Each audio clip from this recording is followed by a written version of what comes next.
This land isn't just in your blood. It's under your fingernails and worn with pride. It's not a job. It's your livelihood. Here, overtime is all the time.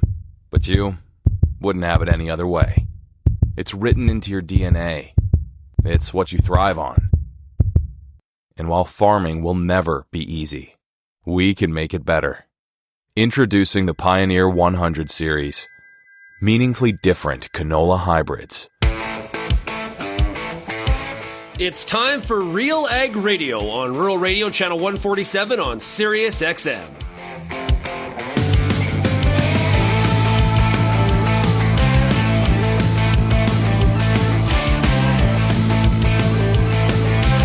RealAg Radio and RealAgriculture.com is your home for insight and analysis of the issues that are impacting your farm business. Let's get real and get connected with RealAg Radio.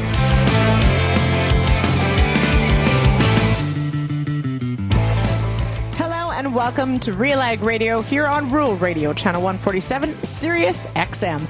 I am your host for the day, Lyndsey Smith. It is Thursday, July 10th, and that means it is time for the Farmer Rapid Fire, brought to you by Pioneer Seeds Canada. It is, of course, early July. I will not call it mid. It is not. It is still early. And that means that, well, the crop is going gangbusters. We're going to start our tour in Edmonton with Chris Allam. We're going to head to Saskatchewan and talk to Leslie Ray Kelly out of Watrous. We'll hop to Manitoba after that, hear from Krahn near Rivers, Manitoba. And then we'll stop off in Ontario and catch Aaron Bowman somewhere in a pasture near Hampton, Ontario. And then to round out the show, I've got Liam Bracken with Pioneer Seeds Canada. He's based actually not far from me in Ontario's more eastern region, but he also covers the Maritimes. And so I've got some questions for him about how the crop looks and what's on top of farmers' minds there in the Maritimes as well. As always, I hope you enjoyed today's show. I've got a really great question for everybody, and I'd love your feedback as well. My question this week is, what is your favorite farm show food? And I will tell you that I am a bit of a mini donuts fan. I only have them at like a farm show or a fair or whatever. That's what you go for. So I'm interested to hear what the farmers have to say, but I'd love to hear your feedback as well. I think foods like these they just taste better when you're at a farm show. So let me know. The feedback line is 1-855-776-6147, or you can send me an email, lsmith@realagriculture.com. And of course, you can find us across all social media platforms. Drop us a DM. I've actually started monitoring those. So drop me a line. I'll be sure to get back to you. But without further ado, let's head to the Farmer Rapid Fire. All right, we head now to near Edmonton, Alberta. I've got Chris Allam on the line. How are you? Pretty good. You? I'm doing well. Now, are you actually near Edmonton? Is that close enough, or where are you right now? Yeah, Fort Saskatchewan, just east of Edmonton. Okay, so pretty close. Now, how do the crops look? Keep me the other way. Yeah, how do the crops look where you are? Pretty good. The canola looks good. There's some wheat that was poor wheat crops, but the oats that we see later in the later wheat look good. The canola looks really well too. The canola looks really good too. Yeah. Okay. And what stage is your canola at? How's it looking? We're at fungicide time. Some of it's 50 to 60% bloom, and some of it's 30 to 40. Okay. And so has it been wet enough that you're actually out doing fungicide? How do you make that call? We need more yield to make the budget work. So, anything that looks good, we're spraying. And so it's a kind of a field by field call. The wheat fungicide pays typically, so we're doing most of the fields, and then canola just we're kind of almost spot spraying, and like cowboy spot spraying. You just pick the paths that look the best and spray some of those. Cowboy spot spraying. I like that. You should trademark that. It's my agronomist's line, so I stole it from him. That's all right. It is, though. I think this is an important point that I've had this conversation with a couple other farmers too. Is that in areas where you consistently get the rain and the conditions for disease the fungicide decision, you pencil it in, you're going to do it. It just makes sense. It's those years where it's like, it's either the crop potential or it's the moisture conditions, or like it becomes or crop prices, frankly, it becomes a really difficult decision. I think the decision's easier though now. We got enough generics that if you don't have quite as good a crop as you think you do, you can choose to, instead of a $20 fungicide, you can choose a $10 or a $12 one. That'll still, you're not it's not hurting the pocketbook as much, but it's still going to do some good, I think.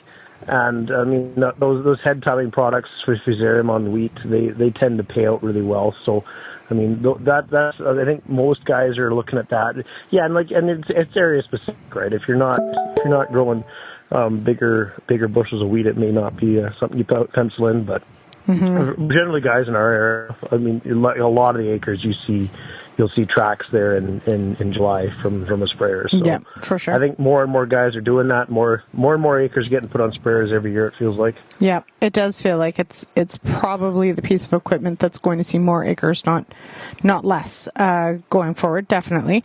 Now, okay, so you said you've got wheat, you've got canola. Did you say you have oats too? Yeah, there's some really good looking oat crops out there. Okay. I earlier this week was in southern Alberta and I saw flax. I haven't seen flax in a long time. That is not a common one. Yeah, there's always a few acres. Yeah. yeah. And it ends up sitting in the bin for a couple of years sometimes. Yes, that's right. You have to, what is it? You have to be ready to let it have a few birthdays in the bin or don't grow it. Yeah, exactly. That's the guiding principle on flax. That's for sure. All right. So you've got crops that you may or may not have to spray. What else is keeping you busy this week? Doing some concrete, building some grain bins, because apparently we're going to have to hold on to this crop for a while for it to make some money. So we got grain bins going up and some concrete and getting grain dryers and augers ready to go. Just starting to switch gears into finishing up that fungicide and then getting ready to take the crop off. So, making sure the bins are all good and cleaned out and the augers are ready to go and trucks are serviced and that sort of thing. Just making those last little plans and then getting some guys some time off too. I got lots of guys want to take some time off here, so we're going to have a few weeks where I'm going to be juggling a skeleton around and yeah, keeping everybody busy. Yeah, absolutely. Our summers are very short. It's pretty important that we take at least a little time in the summer to enjoy the weather and maybe some lake time or some river time, depending on where you are.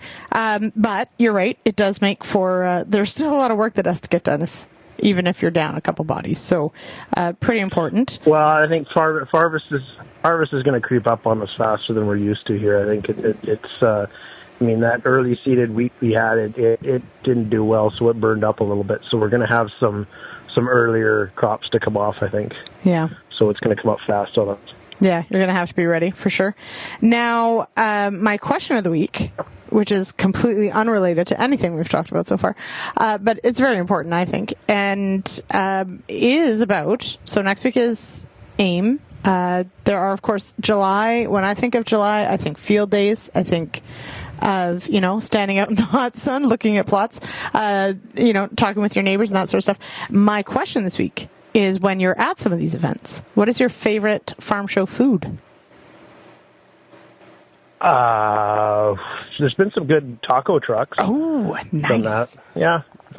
I like. And then any of the cold drinks. If you're at egg and motion and it's hot, you need something to cool down. Yeah. Yes, that is true. It does. Anything tastes better when it's ice cold on a hot day. But yeah. Okay. I also like this trend of actually exactly like getting a food truck in of and there's all sorts of different kinds, but the taco trucks are quite delicious. So yeah, I'll take that. I like that. I'm just making a list of things I should do next week, maybe, for everybody who's answering my question. Let's go find take an umbrella if it's hot, and take an umbrella if it's rainy. That's right. Yeah, always bring one. Yeah, absolutely. All right, now, so back to the bins. You said you're busy building bins. Is this something you tend to add every couple of years, or how do you decide on when to build the bins?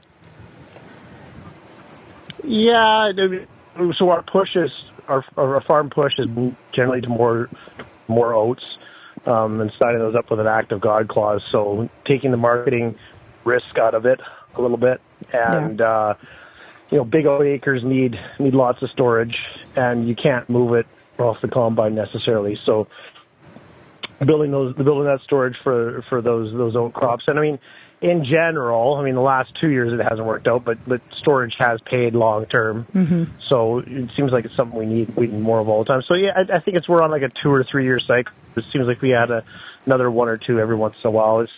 We've never done like a really big build where we build 6 at a time. And you see those pictures on social media all the time, like 8 new 50,000 bushel bins. So we're not quite like that, but we're adding a couple fertilizer bins or something like that every once in a while. Yeah. It's a trend to more on-farm storage. I think you're seeing that everywhere. I mean, I've just heard in the U.S. the bin builders are going nuts because the corn crop is big, and then the price is falling. So farmers are gonna store it till it's worth nothing, I guess.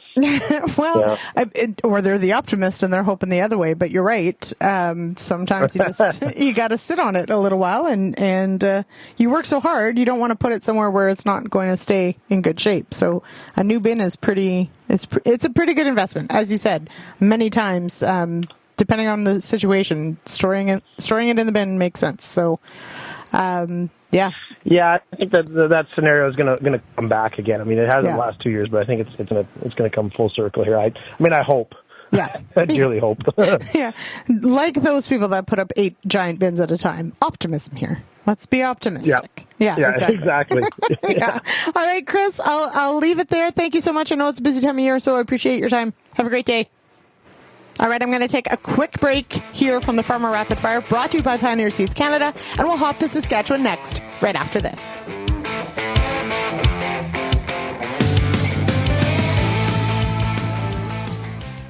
Soil health is under pressure, but real solutions start below the surface.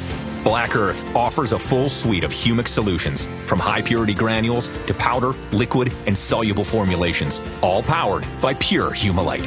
Formulated for performance, backed by consistency, trusted by growers worldwide from one of the world's rarest reserves. Grow stronger with the power of Black Earth Humulite. Learn more from Mine to Market at blackearth.com. Peter Johnson at WheatPete, RealAgriculture.com, and what an opportunity! Oh my gosh! You think you can't grow better wheat? You are absolutely wrong. We're going to show you how to strive for those record wheat yields that they get in the UK and in New Zealand. You can grow 150 bushel wheat. I'll show you how. Catch WheatPete's Word every Wednesday on RealAgriculture.com or download the podcast on iTunes or Spotify. If you're involved in the agriculture industry, it's important to stay informed on all the latest issues affecting your business. At RealAgriculture.com, we offer fast, reliable news, information, and insights to help you keep on top of all of the latest in Canadian agriculture. Visit RealAgriculture.com and sign up for our free daily newsletter covering everything from news, agronomy, animal agriculture, and much more. Visit RealAgriculture.com/subscribe today.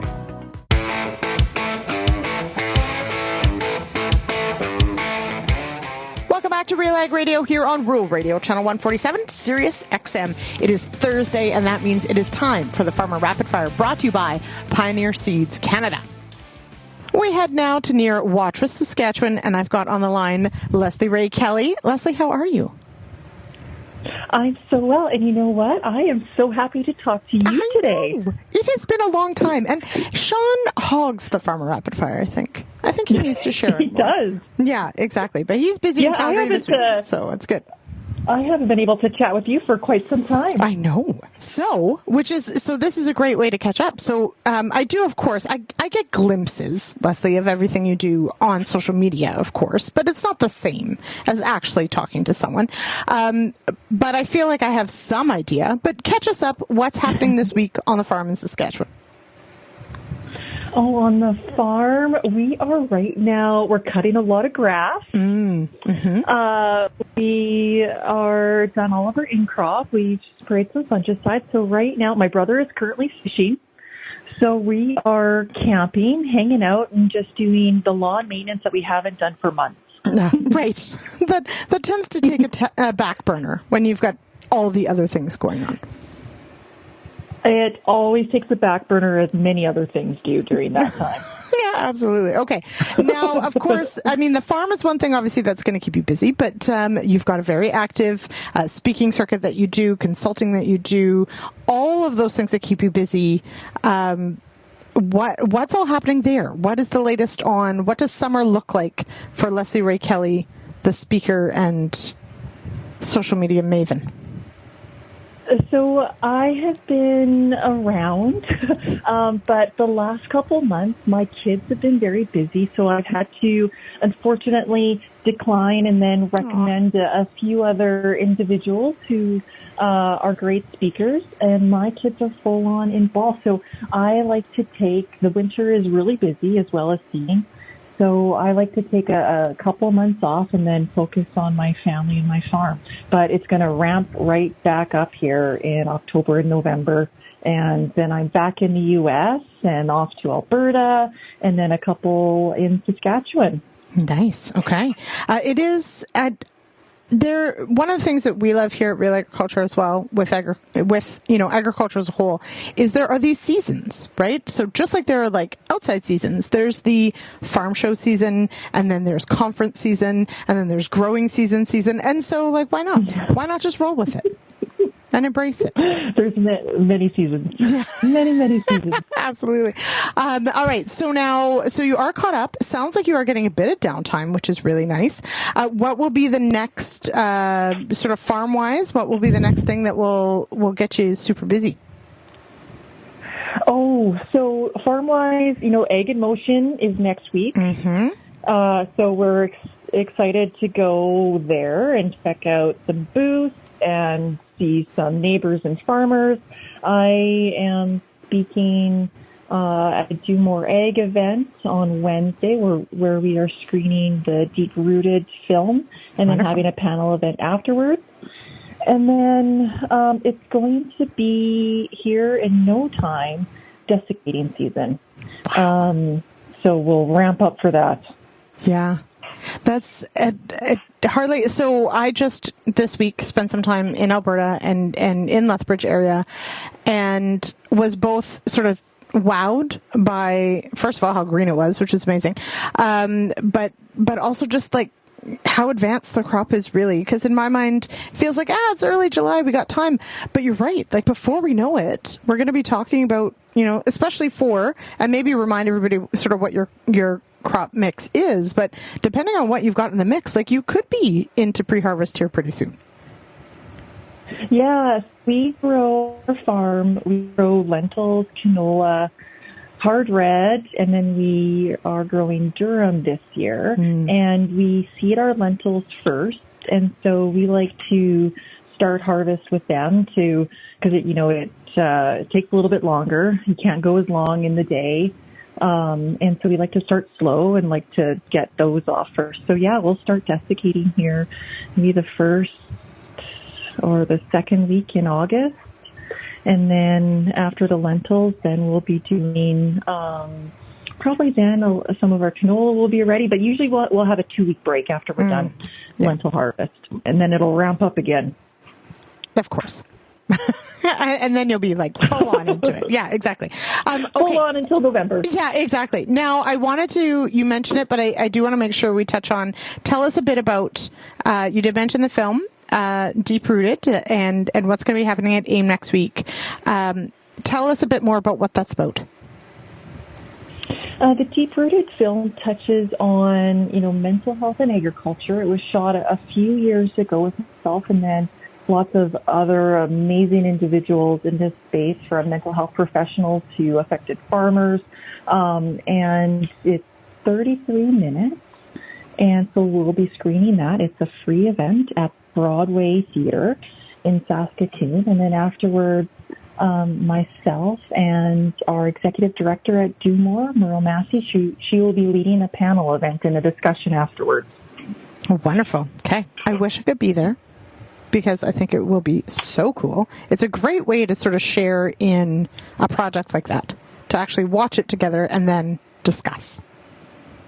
It is, because with mental health, and my family's been through it, and at a time we thought, we were alone, and if you can see, there's so much that comes with, someone sharing face-to-face, but when you see it also in a film, there's lots of emotion tied to it, and then people sharing their story, so you get to hear other perspectives and then see how what they've done that has helped them, and that you aren't alone. Mm-hmm. Absolutely. Now, you also did mention it is in line with Ag in Motion. So for those who don't know, Ag in Motion is the big outdoor show outside of Saskatoon happening next week. That does inspire my question this week because, of course, it's also Calgary Stampede wrapping up this week. I want to know what your favorite farm show food is. Oh, that's a good question. Okay, so my favorite, rink food is poutine. Mm-hmm. But when I'm out at, a farm show, I love a good burger. Give me the onions and I can smell it, put all the fixings on it, and I need a good burger. Okay. So I'm going to ask everyone this, and I'm going to take everyone's order, and hopefully I can, let people know at AIM. You should deliver Leslie Ray a delicious burger at some point. I love wherever I go testing out food. Me too. And I will say, farm show food, it's delicious. Anyway, it's made better by the company, sure, right? It's great to share it and all those things, but there's just something about it. Do you have a favorite rink poutine? Is there a rink in Saskatchewan that has the best one? Oh, you know what? I really love so this is shout out to my hometown because they have a curly fry poutine. Nice. And I love curly fries. Mm-hmm. And I haven't been anywhere that has it as well. So shout out to Watrous. And then I love the rinks that have the real cheese curds. And I understand that sometimes it's hard. Mm-hmm. But if you have the real poutine, you go right to the top of my list. Mm-hmm. It makes a difference. And all of our American listeners are Googling poutine right now. Anyway, okay. All right, Leslie Ray, I got to let you go. But thank you so much and have a wonderful show next week. Looking forward to seeing all the social media buzz around the film as well. So take care and we'll talk again soon. Thanks for having me. We're going to take a quick break and I'll be back with more of the Farmer Rapid Fire brought to you by Pioneer Seeds Canada right after this.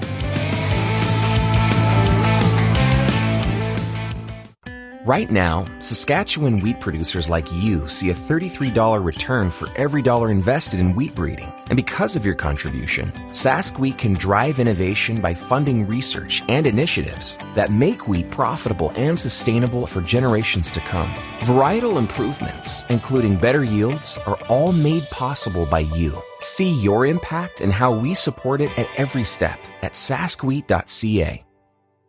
Hi, I'm Bernard Tobin, host of the Soybean School on RealAgriculture.com. Throughout the year, on the Soybean School, we'll bring you timely agronomic video content from planting to harvest, from the latest agronomic research to the latest in production technology. Check out our massive video library on YouTube, RealAgriculture.com, or download the audio podcast versions wherever you get your podcasts. The Soybean School is brought to you by Mazik Seeds and Allam Plant Care.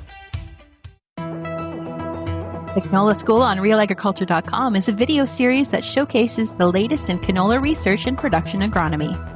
Learn from some of the best at your own pace through quick and timely producer-focused videos available on our YouTube channel. The Canola School on RealAgriculture.com is the quickest way to keep up to date on all the latest in canola production. Boost your canola IQ with the Canola School brought to you by BASF and visit canolaschool.com.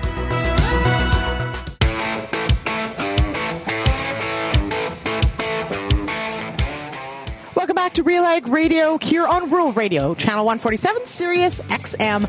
It is Thursday, July 10th. I am your host, Lyndsey Smith, and this show, the Farmer Rapid Fire, is brought to you by Pioneer Seeds Canada and the Pioneer 100 series, the highest yielding Pioneer brand canola hybrids ever. This isn't just better canola, it's different canola.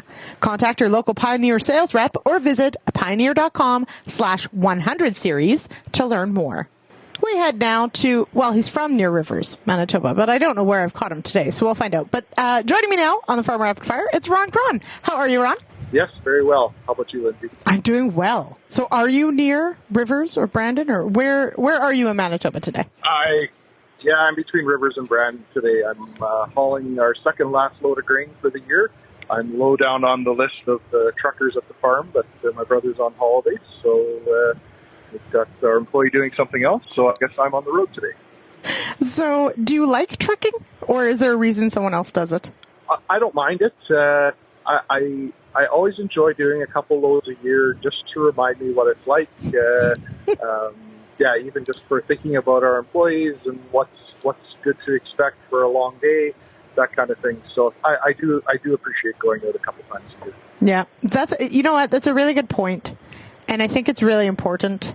And even here with RealAg, we fill in for each other, and sometimes I really appreciate filling in for someone else because I learn a lot about their role or their job or what keeps them busy in a day.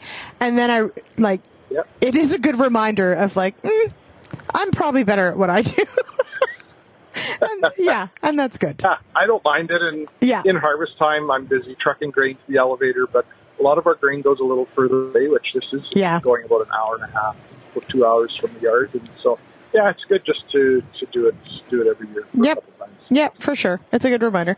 But as you said, this is sort of the last of the stuff to go. So is that about normal? Is that early? How does that fit for you guys in the marketing that you do? Pretty normal. Yeah. We were down to a couple of bin bottoms here for July, which is pretty typical. We try and take some holidays in July, and so I don't like to rely on a lot of grain hauling in July. So, this is pretty normal. Of course, we chose to shovel out a bin when it was plus 32 outside. That wasn't a good plan. You know what? Yeah, exactly. Sometimes it just needs done, and you're just going to have to do it the day that it needs to be done. Other times, when you can plan around it, you really got to wonder why you chose that day. Yeah. I don't do well in such situations. I would wait till nighttime maybe and do it when it's cold or cooler because it hasn't. Now, how does the growing season look, at least to date? So we're here sort of early July.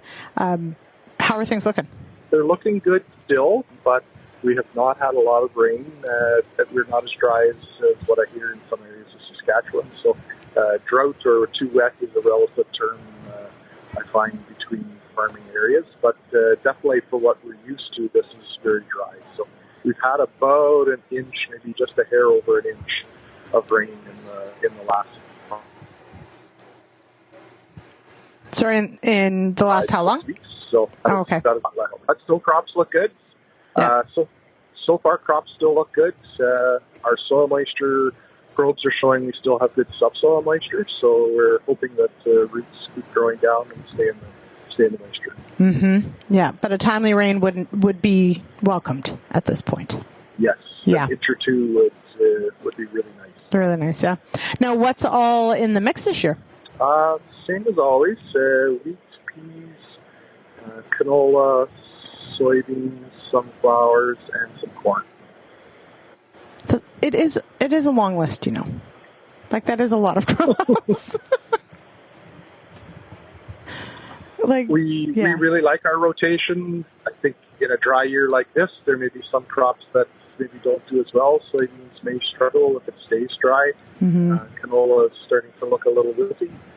On the other hand, the peas look good still, and sunflowers look very healthy. Corn still, has enough moisture now, and if we get rain later on, can benefit. So I don't know. It's kind of a risk management strategy, I think, to have a bunch of varieties. A bunch of different crops. Different crops, yeah. Peas definitely, they like it a little drier out of that crop mix. Yes. Yeah, they can. I'm always surprised how much moisture they can handle if it's well-drained soil, but yes, they don't like it. Well, that might be the key, Ron, is the well-drained part. I don't think they like wet feet is the problem. Might be that's true. Yeah. Now, and sunflowers, I'm sure I asked you this last time, but what kind of sunflowers are you growing? These are oil-type sunflowers, so they'll get used in a bird food market or possibly a dehull market. Okay. It's probably not something, if you're not in an area that grows sunflowers, you probably don't even think about the fact that there are different kinds. But there are. So there you go. Yeah, two main kinds, oils and confectionaries. Yeah, exactly. Although I feel like confectionery is, that to me should be like a pastry or something sweet. So I feel like they're playing a little fast and loose with the term in there. I mean, they're delicious, don't get me wrong, but they're not like pastries. So there you go. Although, speaking of food, maybe I'm just hungry, so that's why it's the question of the week. But next week is Egg in Motion up at Saskatoon. I've never been. I don't know if you've ever made the trip. But I know we have run into each other, certainly at Manitoba Egg Days. There's also the old Farm Progress show in June that used to have great food. My question this week is, when you're at a farm show, what is your favorite food or treat to eat at the farm show? French fries, hands down. Oh, nice. And like chip truck fries, or just the fact that it's like some sort of, midway type fries, and so it's good? Chip truck is always like a home cut, cut fry. That would be my favorite. Mm-hmm. And do you go with the malt vinegar? No. Oh, see? These are important things to learn. We cover nothing but the most important stuff here on Real Agriculture. Okay, that's it. I like it. It's pretty basic, but done well is delicious. Like you can make a whole meal out of that. Yes. Yeah. Yeah. And you don't grow potatoes, do you? But they don't grow far from you, though. There's actually potatoes about 5 miles from our farm, kind of southwest of Rivers. There's a large area that's irrigated. It's quite sandy, and so there's one large potato grower that's from Carberry that comes out to the farms. Yep. Very cool.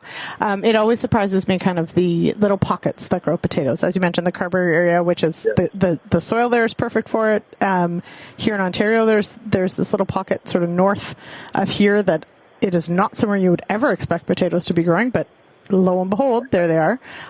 So it's really fascinating to me where they all end up. Now, all right, Ron, you did mention you're going to try and take some time off, and I hope you actually do get away for a little while. But what does sort of the next week look like over at your farm? Next week, getting harvest machinery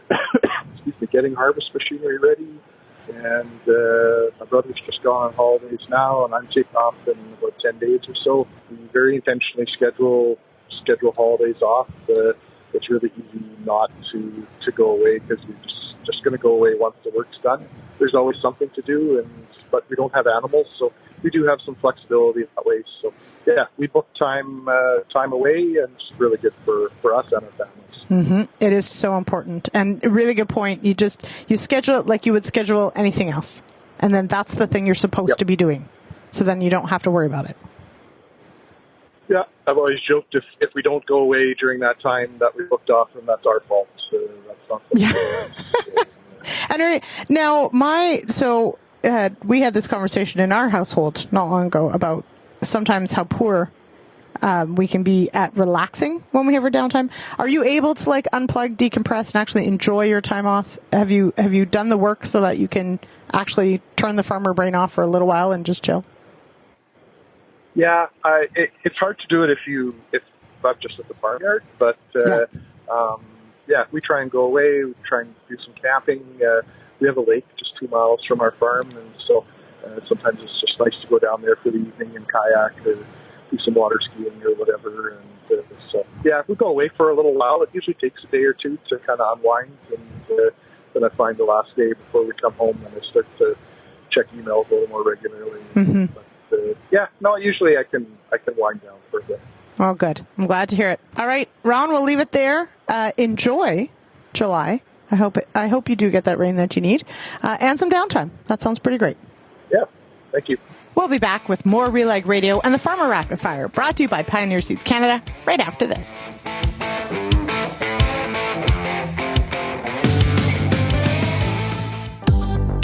I'm Lyndsey Smith from RealAgriculture.com. Join me Monday nights for The Agronomist, a 1-hour live and interactive show broadcast across YouTube, Facebook, and X. Monday nights at 8 p.m. Eastern, I host expert agronomists from all over the country to give you answers to some of the toughest agronomic questions. Join us live or catch the replay Tuesday morning. That's The Agronomist with me, Lyndsey Smith, Monday nights live at 8 p.m. Eastern. It's summertime, and you've got a lot of important decisions to make when it comes to your corn crop. Let the Corn School on RealAgriculture.com help guide you through those big decisions with input from leading experts in the field. If it's spray timing, disease identification, or any other field issue, the Corn School's got you covered. The Corn School on RealAgriculture.com. Brought to you by BASF and Pride Seeds.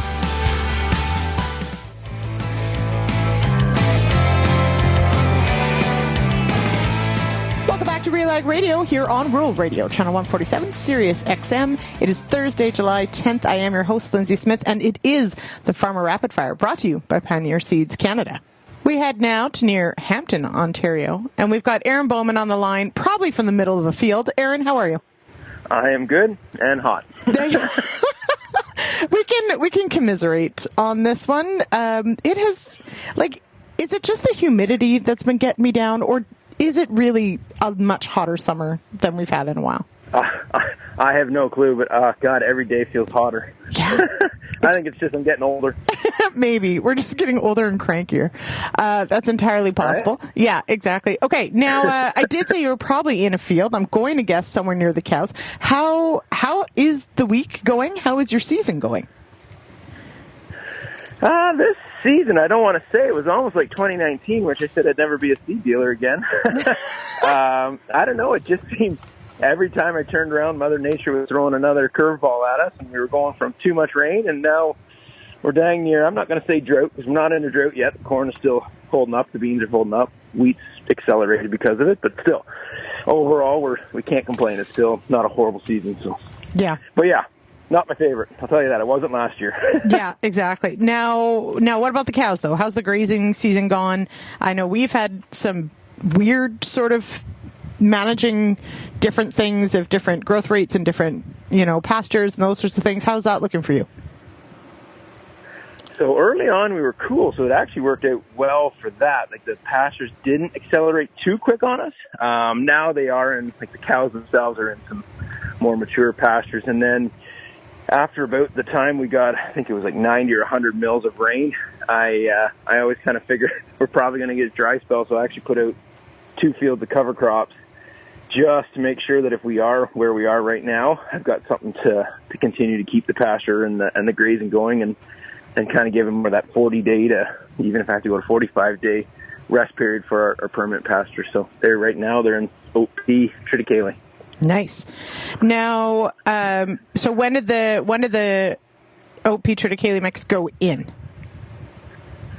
After whatever the rain came in, it was the 15, 16, 17. It was actually supposed to be something else. And I thought, well, we just picked up 100 mils of rain, and our average is X. So yeah, I have a feeling we just got all the rain we're going to get. So yeah, it'd be May the 20. Yes. Whatever. I'll say yeah, May 20. it was. Yes. Yeah, like the long weekend, just before the long weekend, or just after, depending on where you were. Yeah, because we actually harvested our winter, our fall rye crop, right ahead of that rain. Nice. That we had put. You dodged a bullet there. We did. Well, I'll tell you, it was one of the more stressful timings in that it probably got put in the bale a little wet, but it was that or it gets poured on with 100 mils of rain. So we'll see how that looks when it comes out. It was just completely stress-free the whole time. Yes, that's right. Everyone knows nothing stressful happens in Kimber. No, it was it was a little tight, but we did get it in, and that was a huge dump of rain. That good on you for viewing that. Maybe that's all you're going to get. So that's okay. Yeah, it works. Now you did mention, of course, it was cool to start. We had similar conditions, which I don't know about you, but the grasses loved it, but of course it slowed down the legumes a little bit, whatever. So we had first cut we had a lot of feed and decent feed, but it was the biggest, I guess, discrepancy I've seen between the grasses and say the legumes in first cut. Oh yeah, you're bang on. Alfalfa was set back by the cold nights, and the grass just kept pouring it on. So then, you get the classic orchard grass that's way too mature, but the alfalfa's right there. So on average, it's fine, right? Yeah, the first feed test we got back is I'm not going to complain. Yeah. We definitely cut a little later than I should have, but it's beef cows, so they won't complain. They'll eat on, and yeah, they'll eat it. That's and not complain. Second cut goes through all the steers, so that's all that matters. Yeah. Well, okay. So for those listening who maybe haven't been listening to Farm Rapid Fire forever, tell us a bit about your setup there. What do you have for cows, and sort of how long do you keep them? What's the setup there? Okay, so ours is, we have an on-farm store. Mom and Dad started that, I'm going to say 2007, somewhere in there. The dairy cows went 2005, I know that.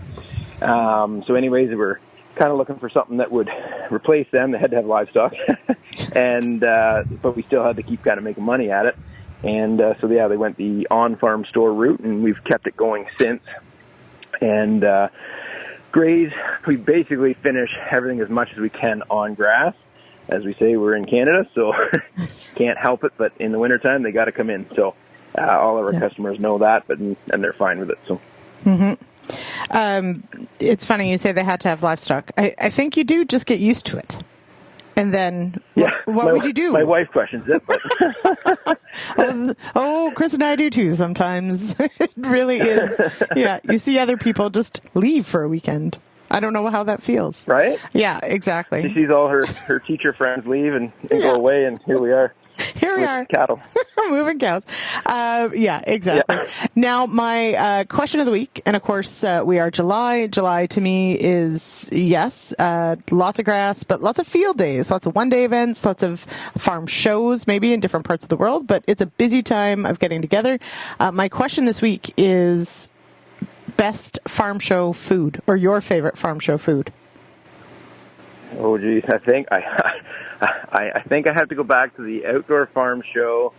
It's the beef booth, and I don't even know if they do it anymore, but they used to do just the beef tips, it was called. Oh. And you get these chunks of basically smoked brisket that have been glazed, and they would just cut them off, and they put it into kind of like an envelope, and you get like 20 of them. That was always my favorite, but I don't even know if they do it anymore. Well, now it would cost a small fortune potentially. But that I don't know if they do it anymore. But when I was at the farm show, I don't think I ever found that. I will say it's one thing I love about the outdoor farm show is that all like the livestock, associations, groups, whatever, do offer food, because I know the Ontario Sheep Farmers has the lamb, like spadinis or kebabs that they hand out too. So nice. Yeah, it's, guys, everybody needs to go to the Ontario Farm Show so you get protein, not just fries, you get meat. This is important. That sounds delicious, and it sounds like something I should probably just make here at home. Yeah. No, it's pretty good. I still say that like food like that tastes better at the farm show. It's not the same at home. There's something about it. Like I say, I went to that farm show enough. It's back in my day when I had to represent a company there. We were right down the road from it, so I think I ate too much of it, and probably explained why I gained weight. It's like a job hazard, right? It's like, we're just down the way. Yeah, exactly. Had you been stationed next to the ice cream barn, you might have done the same. There you go. I should have been beside the vegan farm or food truck. Exactly. All right. Okay, Aaron, looking forward, what will the next week sort of look like for you? Next week, probably like on my seed side of the business, it'll be just walking in fields. For the first time last year, very late, we had tar spot pop into our area. Yep. So I'll just be kind of walking some fields, just making sure we're not into trouble there. On the farm, the beef, we're just going to continue to keep pasturing, keep moving them, so that's status quo. Mm-hmm. And actually, next week, I just thought of it. There's how behind I am. I'm actually going to Quebec with Pioneer to see some different items in Quebec. So, yeah. Nice. It'll be a busy week. Yeah, that is a very busy week. And I did see Albert Tenuta here in Ontario. Tar spot arrived July 6th is where they found it first. So good on you for getting out there. Yeah, exactly. I'll let him know. We can just keep that one. But yes, a good reminder to get out there and scout. Even if you're not in an area that's had it before, it's not a bad idea to be looking for it. Just in case. Okay. Right. All right. Aaron, thanks so much for joining me here on the Farmer Rapid Fire. Really appreciate it. No problem. Enjoy the invite. All right. We're going to take a quick break here on RealAg Radio and the Farmer Rapid Fire, brought to you by Pioneer Seeds Canada. And I'll be back with more right after this.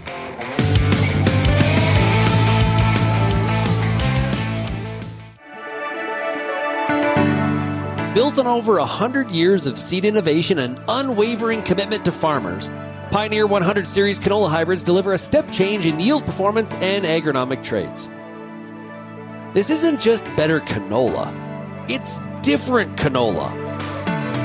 Pioneer 100 Series. Contact your local Pioneer sales representative or visit pioneer.com/100 series to learn more today. How's your seed quality? What should you treat with? What about herbicide carryover and environmental concerns? Spring is here, and you've got a lot of things to think about in regards to your pulse crop. The Pulse School on Real Agriculture has information and advice for all these questions and more to help you navigate this season. Brought to you by BASF.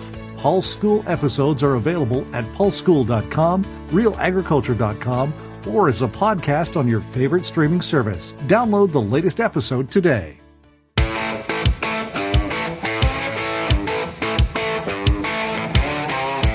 Welcome back to RealAg Radio here on Rural Radio, Channel 147, Sirius XM. It is Thursday, July 10th. I am your host, Lyndsey Smith, and it is the Farmer Rapid Fire brought to you by Pioneer Seeds Canada. As always, we go to our Pioneer Seeds Canada rep for our final segment. And with me, Liam Bracken, based here in Ontario, but also covers the Maritimes. So we're going to talk about that as well. Welcome here, Liam. Yeah. Well, first off, thanks very much, Lyndsey, for having me on today.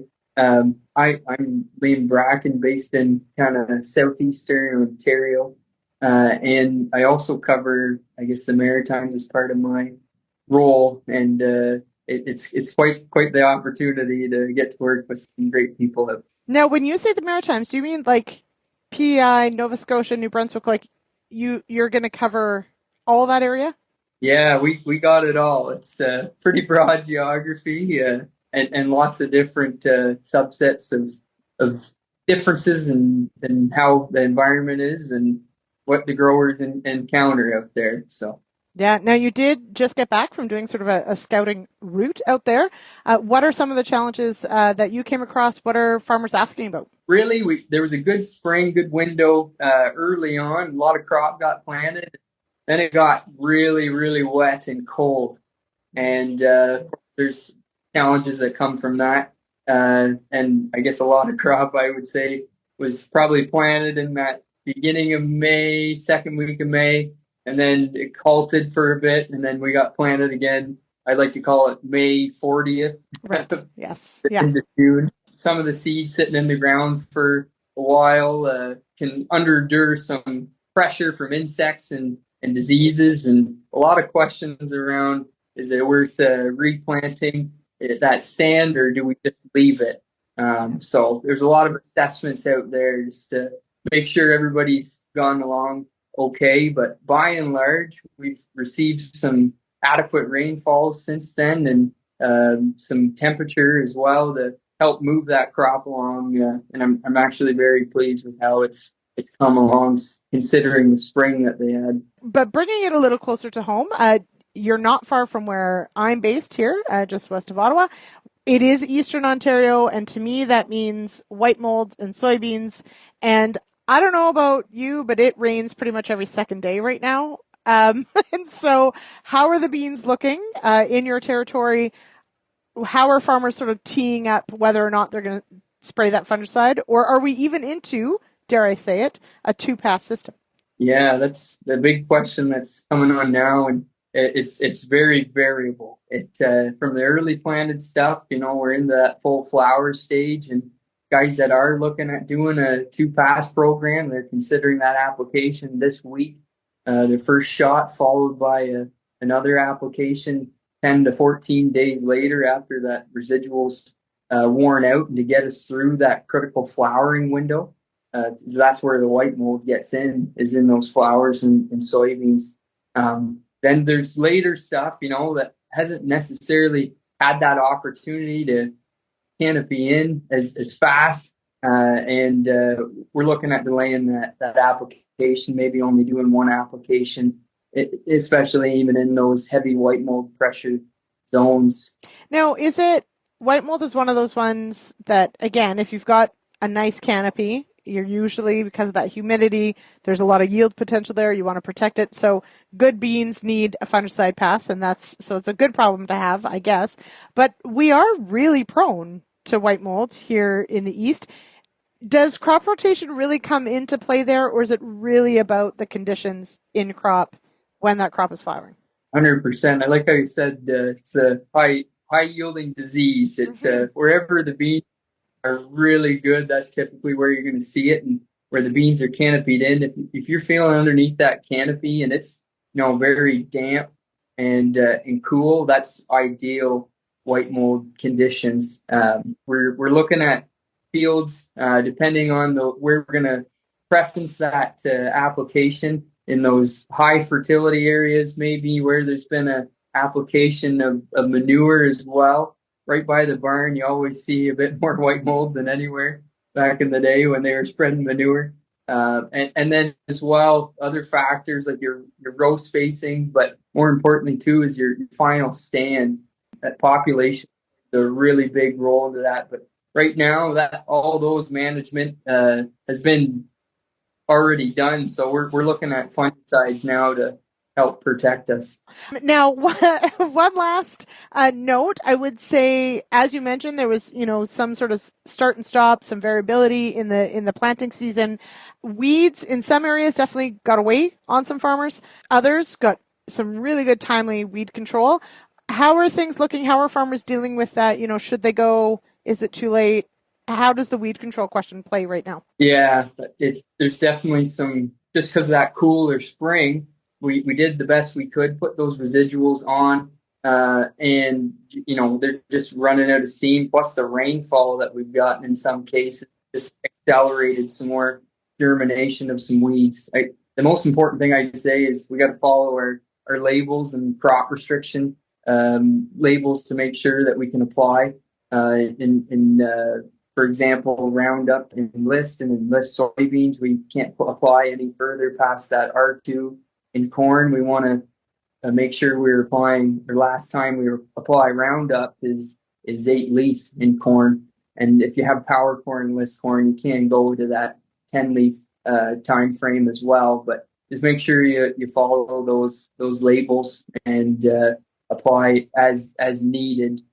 Even though we're past that critical weed-free window for both those crops, it can be important if you have, say, resistant weeds.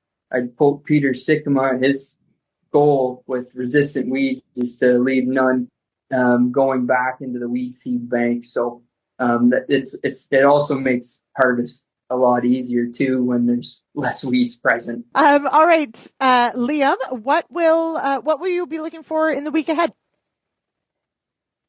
Yeah, well, corn's really boogieing along with some of the temperatures that we've gotten and nice moisture.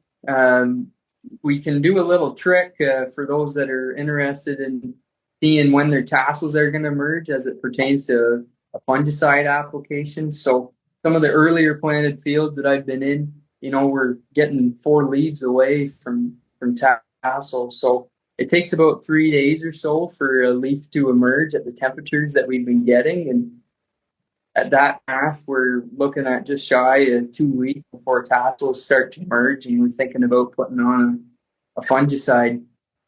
Another note would be, wheat's really moving along too with the temperatures. So encourage to get those combines as wheat progresses with the temperature and moisture that we've received so far. Yes, get it out of the field as soon as it's ready to roll, and it's going to sneak up on us. So go get ready. Good advice, Liam. Thank you so much for joining me here on the Farmer Rapid Fire. I appreciate it. All right, that does it for another episode of the Farmer Rapid Fire, brought to you by Pioneer Seeds Canada. I will be back for tomorrow's show for the issues panel, of course, on Friday. If you've got any feedback on today's show, or if you'd like to be featured here on the Farmer Rapid Fire, you can drop me an email, lsmith@realagriculture.com, or you can always call that feedback line, 1-855-776-6147, or of course, as always, find us across social media. Make sure you like, subscribe, follow, all those good things, so you never miss anything here from Real Agriculture. All right, cheers, everybody. We'll see you tomorrow.